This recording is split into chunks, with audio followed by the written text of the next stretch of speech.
Assalamualaikum students. I hope you all are doing fine. Today we are going to continue from the second unit molarity.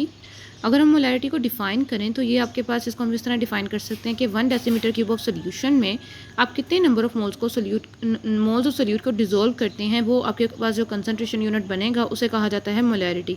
इसे represent किया जाता है capital M से। Molarity आपके पास mostly used unit है in chemistry and allied sciences. जो formula हम इसके लिए यूज़ करते हैं वो ओवरऑल आपके पास ये है। अब मास ऑफ सोल्यूट और मोलर मास ऑफ सोल्यूट ये आपके पास बन जाता है number of moles of solute. ठीक है, इसके अलावा हम इस फार्मूला को इस तरह भी रीअरेंज करके लिख सकते हैं। Next is preparation of molar solution. किस तरह आप एक मोलर सोल्यूशन बना सकते हैं, इसके लिए हमें क्या चाहिए कि हम 1 मोल ऑफ सोल्यूट को डिज़ोल्व करते हैं इन सफिशिएंट अमाउंट ऑफ वाटर। इस तरह के जो टोटल वॉल्यूम है आपके पास सोल्यूशन का वो 1 डेसीमीटर क्यूब बन सके।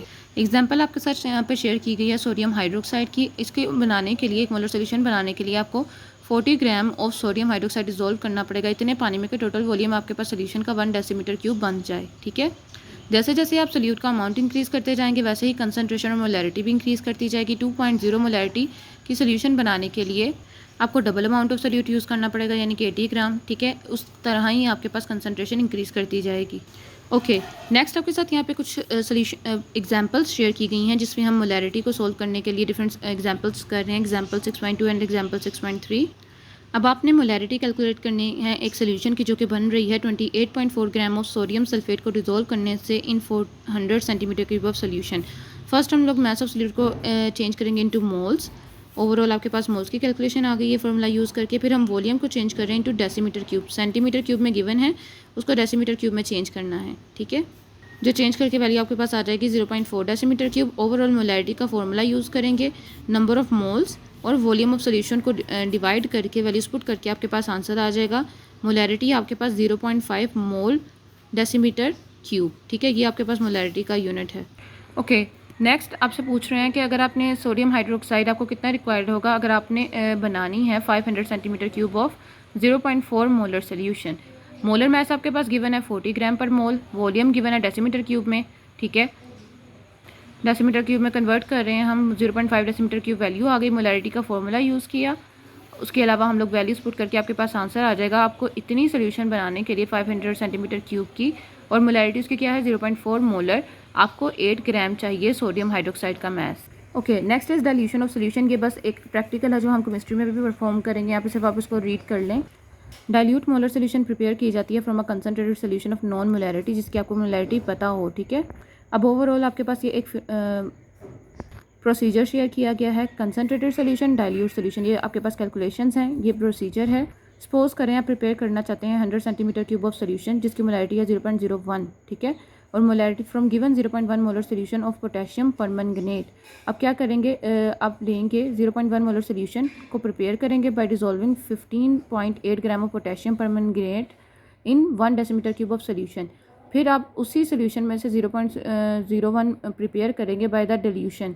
इस कैलकुलेशन के अकॉर्डिंग आप डाइल्यूट सोल्यूशन प्रिपेयर कर लेंगे। ठीक है, KMnO4 का जो कंसनट्रेटेड सोल्यूशन है उसका डेंस पर्पल कलर होता है। उसमें से अगर हम 10 सेंटीमीटर क्यूब लेते हैं एक ग्रेजुएटेड पिपेट की हेल्प से और उसको एक मेजरिंग फ्लास्क में डालते हैं, 100 सेंटीमीटर क्यूब उसका वॉल्यूम होगा। ठीक है, और उसमें हम जहाँ पे आपके पास 100 सेंटीमीटर क्यूब का मार्क है वहाँ तक वाटर एंटर करेंगे तो आपके पास 0.01 मोलर सोल्यूशन प्रिपेयर हो जाएगी।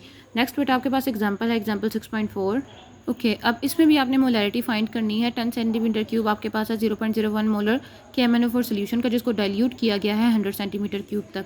अभी जो पीछे हम लोगों ने कैलकुलेशन की है सेम उसी तरीके से आप लोग इसकी कैलकुलेशन करेंगे और आपके पास मोलैरिटी आ जाएगी 0.001 molar. Next topic is solubility. Solubility को अगर हम डिफाइन करें, it is the number of grams of the solute dissolved in 100 gram of a solvent to prepare a saturated solution at a particular temperature. ठीक है, saturated solution की जो concentration है उसको हम रेफर करते हैं as solubility of the solute in a given solvent. ये फॉलोइंग फैक्टर्स हैं जो कि इफेक्ट करते हैं किसी भी सोल्यूट की सल्यूबिलिटी को। First one is general principle of solubility, that is like dissolve like. अब लाइक डिजोल्व लाइक का प्रिंसिपल क्या है कि आयनिक और पोलर सब्सटेंसेस हमेशा सोल्यूबल होंगे पोलर सॉल्वेंट्स में। आयनिक सॉलिड्स और पोलर कोवलेंट कंपाउंड सोल्यूबल होते हैं वाटर में। फॉर एग्जांपल KCl की एग्जांपल, डिफरेंट एग्जांपल्स आपको दी हैं जो वाटर में बहुत इजीली डिजोल्व हो सकते हैं। नॉन पोलर सब्सटेंसेस की बात करें तो वो पोलर सॉल्वेंट्स में कभी भी डिज़ोल्व नहीं होंगे, उनके लिए हमें नॉन पोलर सॉल्वेंट्स ही रिक्वायर्ड होंगे। फॉर एग्जांपल डिफरेंट एग्जांपल्स हैं ईथर, बेंजीन, पेट्रोल, ये इनसोल्यूबल हैं वाटर के अंदर। Non polar covalent substances soluble होते हैं नॉन पोलर सॉल्वेंट्स में, ठीक है, जो कि मोस्टली ऑर्गेनिक सॉल्वेंट्स हैं। ग्रीस, पेंट्स, नेफ्थलीन, ये सारे सोल्यूबल हैं ईथर और कार्बन टेट्राक्लोराइड में। Second factor is solute solvent interaction and third is temperature. Okay, solubility and solute solvent interaction आपके पास हम इसको एक्सप्लेन कर सकते हैं क्रिएशन ऑफ अट्रैक्टिव फोर्सेस के बेस पे, जो कि पार्टिकल्स के दरमियान डेवलप होती हैं of solute and solvent. Okay, एक सब्सटेंस को दूसरे सब्सटेंस में डिसॉल्व करने के लिए 3 इवेंट्स का होना बहुत ज़्यादा ज़रूरी है। फर्स्ट वन, सोल्यूट पार्टिकल्स एक दूसरे से सेपरेट हों। सेकंड, सॉल्वेंट पार्टिकल्स एक दूसरे से सेपरेट होकर सोल्यूट पार्टिकल्स को स्पेस प्रोवाइड करें। फिर सोल्यूट और सॉल्वेंट पार्टिकल्स एक दूसरे को अट्रैक्ट कर मिक्स हो जाएं, ठीक है। जैसे कि सेकंड पैराग्राफ में उन्होंने एक्सप्लेन किया है कि सोल्यूशन फॉर्मेशन डिपेंड करती है कि किस तरह सोल्यूट और सॉल्वेंट में और सोल्वेंट में अट्रैक्टिव फोर्सेस डेवलप होंगी। सोल्यूट्स जो है आपके पास ज़्यादातर सॉलिड्स होते हैं और आयनिक सॉलिड्स अरेंज होते हैं इन सच अ रेगुलर पैटर्न कि जो इंटर आयनिक फोर्सेस हैं वो अपने मैक्सिमम पॉइंट पे होती हैं, लेवल पे होती हैं, ठीक है। अगर न्यू फोर्सेस को डेवलप करना है तो हमें पहले से मौजूद अट्रैक्टिव फोर्सेस को ओवरकम करना पड़ेगा, फिर ही सोल्यूट डिसॉल्व हो सकता है और एक सोल्यूशन बन सकती है। लेकिन अगर फोर्सेस जो कि डेवलप हो रही हैं बिटवीन सोल्यूट पार्टिकल्स वो स्ट्रॉन्ग है इतनी कि देन सोल्यूट सॉल्वेंट फोर्सेस, तो सोल्यूट हमेशा आपके पास इनसोल्यूबल ही रहेगा इन दैट सोल्यूशन और सोल्यूशन कभी भी नहीं बनेगा। जैसा कि ये फिगर आपके पास 6.2 शेयर की है, इसमें आपके पास देखें उन्होंने वाटर और आपके पास सोल्यूट और सॉल्वेंट का इंटरेक्शन शेयर किया है। देखें एग्जांपल है आपके पास कि NaCl को जब वाटर में ऐड किया जा रहा है तो वो बहुत रेडिली डिसॉल्व हो जाता है। क्यों? क्योंकि अट्रैक्टिव फोर्सेस जो इंटरेक्शन में है वो आपके पास कम होकर ओवरऑल आपके पास स्ट्रॉन्ग फोर्सेस बन रही है एक सोल्यूशन को बनाने के लिए, ठीक है। NaCl के पॉजिटिव और नेगेटिव आयंस सेपरेट हुए, उन्होंने जगह आपके पास यहाँ देखें आपके पास वाटर मॉलिक्यूल्स ने उनको अट्रैक्ट किया, ठीक है, स्पेस प्रोवाइड करके बाद में बहुत इजीली सोल्यूट और सॉल्वेंट पार्टिकल्स एक दूसरे को अट्रैक्ट करके मिक्स हो जाएंगे और आपके पास एक सोल्यूशन बन जाएगा NaCl का। जो वाटर का पॉजिटिव एंड है वो अट्रैक्ट हो रहा है towards the negative end of the NaCl that is Cl, और जो नेगेटिव एंड है ऑक्सीजन वो अट्रैक्ट हो रहा है towards the positive that is ion, sodium ions, ठीक है। ये आयन डायपोलर अट्रैक्शंस जो कि डेवलप हो रही between ion and water molecules, यहाँ पे क्लोरीन आयंस और वाटर मॉलिक्यूल्स की यहाँ पे जो अट्रैक्शन है वो ज़्यादा स्ट्रॉन्ग है। इतनी ज़्यादा स्ट्रॉन्ग फोर्सेज हैं कि वो इस क्रिस्टल जो लैटिस बन रहा है उसमें से आयंस को रिमूव करवाते हैं, जिसकी वजह से बहुत ईजिली NaCl वाटर के अंदर डिज़ोल्व हो जाता है। ओके क्लास, थैंक यू, अल्लाह हाफिज़।